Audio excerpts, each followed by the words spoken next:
ये लड़का यहाँ अपनी बीवी के पैसों पर मौज उड़ाने आया है, इसलिए इसे मालूम नहीं कि यहाँ के कायदे क्या है। वेटर ने इस बात पर अभिनव को देखा और बोला, सॉरी, लेकिन आपसे पहले ये आए थे और इनके पास कार्ड भी है, इसलिए मुझे पहले इन्हें अटेंड करना पड़ेगा। ये सुनते ही हरीश हंसने लगा। उसके साथ साथ अभिनव भी हंसने लगा। ना कामिनी को और ना ही मायरा को यह समझ आ रहा था कि अभिनव क्यों हंस रहा है। अभिनव ने हंसते हुए ही अपनी जेब में हाथ डाला और कार्ड निकालकर बोला, ये तो मेरे पास भी है। अभिनव के हाथ में वो कार्ड देखकर सब लोगों के होश उड़ गए थे। अभिनव जब ईगल हाउस में खाना खाने आया तो कामिनी, हरीश और कृतेश मिलकर उसे परेशान करने लगे। उनकी अकड़ ठिकाने लगाने के लिए अभिनव ने भी अपनी जेब से कार्ड निकालकर दिखा दिया। मायरा ने जैसे ही अभिनव के हाथ में कार्ड देखा तो बोली, हाँ, आपके पास भी मेंबरशिप कार्ड है? अभिनव ने उसे देखा और हाँ में सिर हिला दिया। इसके बाद अभिनव रिसेप्शनिस्ट के पास आया और उसे ध्यान से वो कार्ड दिखाने लगा। Black membership card. रिसेप्शनिस्ट ने ध्यान से उस कार्ड को देखते हुए कहा। अभिनव का कार्ड देखकर उसकी आंखें फटी की फटी रह गई थी। इतना सब अपनी आंखों से देखने के बाद भी कामिनी को चैन नहीं था। उसने कहा, जरूर जरूर ये इसे कहीं से चुरा कर लाया होगा। हाँ, वो तो है ही, और वैसे भी ब्लैक कार्ड के मुकाबले गोल्डन कार्ड ज्यादा सुपीरियर होता है, हरीश ने पूरी अकड़ के साथ कहा। इतने में वेटर भी रिसेप्शन पर पहुंचा और उसने अभिनव का कार्ड देखा। अभिनव गढ़वाल। वेटर ने जब उस कार्ड पर अभिनव का नाम पढ़ा तो वो हैरान हो गया। इतने में ही रिसेप्शन पर बैठी लड़की ने कहा, माफ कीजिए, लेकिन ब्लैक कार्ड गोल्डन कार्ड से ज्यादा सुपीरियर होता है। ये बात सुनते ही सब लोग हैरान हो गए। कृतेश ने कहा, क्या सच में वो कार्ड असली है? मैंने तो अपनी जिंदगी में टाइगर मेंबरशिप का ब्लैक कार्ड कभी देखा नहीं। वेटर को इस बात से कोई मतलब नहीं था कि कृतेश ने अपनी जिंदगी में क्या देखा है और क्या नहीं।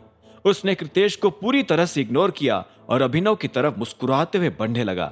उसकी बदलती हुई चाल देखकर अभिनव भी मन ही मन हंस रहा था। आखिर में वेटर ने कहा, मुझे माफ करना सर, मैंने आपको पहचानने में भूल कर दी, पर क्या अब हम चल सकते हैं? मैं आपको टेबल दिखा देता हूं। यह सुनते ही कृतेश के होश उड़ गए थे। कृतेश के पास जो कार्ड था वो भी उसे उसके पिता ने दिया था। ऐसे में अभिनव के पास अपने ही नाम का कार्ड कहां से और कैसे आ सकता था? हरीश कृतेश से ज्यादा बड़े सदमे में था और कामिनी को तो ऐसा लग रहा था कि उसके साथ जिंदगी का सबसे बड़ा धोखा हुआ है। इधर अभिनव मायरा के साथ अपनी टेबल पर पहुंच चुका था और उसने दोनों के लिए ढेर सारा खाना भी ऑर्डर कर लिया था। वैसे भी उसे इस खाने का 1 रुपया भी चुकाने की जरूरत नहीं थी, क्योंकि उसके पास कार्ड था। इतना अच्छा खाना होने के बाद भी मायरा को वो सब हजम नहीं हो रहा था। वो बार बार मौका पाकर अभिनव की तरफ चोर नजरों से देखी जा रही थी। उसे समझ नहीं आ रहा था कि अभिनव आखिर चीज क्या था। अचानक से मायरा के मन में उसके लिए इज्जत और बढ़ गई थी।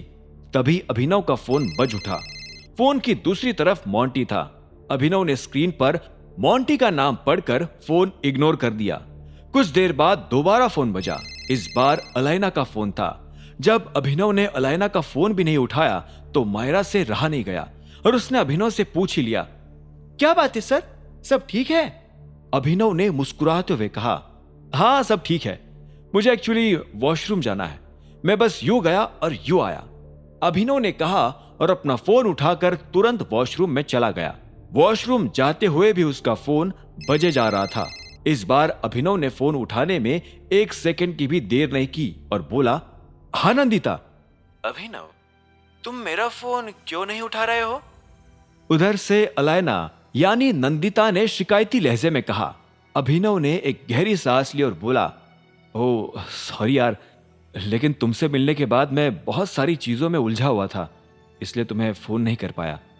यह सुनते ही अलाइना को हंसी आ गई और बोली, सॉरी कहने की जरूरत नहीं है, तुम्हें तो पता है मैं कभी तुम्हारे ऊपर नाराज नहीं हो सकती। मुझे तो बस तुम्हारी चिंता हो रही थी। और वैसे तुम्हारी जानकारी के लिए बता दूं कि मेरे पास भी काम की कोई कमी नहीं थी। अच्छा, तो अब तुम कब मिलने वाली हो? आगे की कहानी जानने के लिए देखें अगला एपिसोड सिर्फ पॉकेट एफएम के यूट्यूब चैनल पर। और द रिटर्न ऑफ टाइगर के सारे एपिसोड्स को सुनने के लिए डिस्क्रिप्शन में दी लिंक से डाउनलोड करें पॉकेट FM ऐप।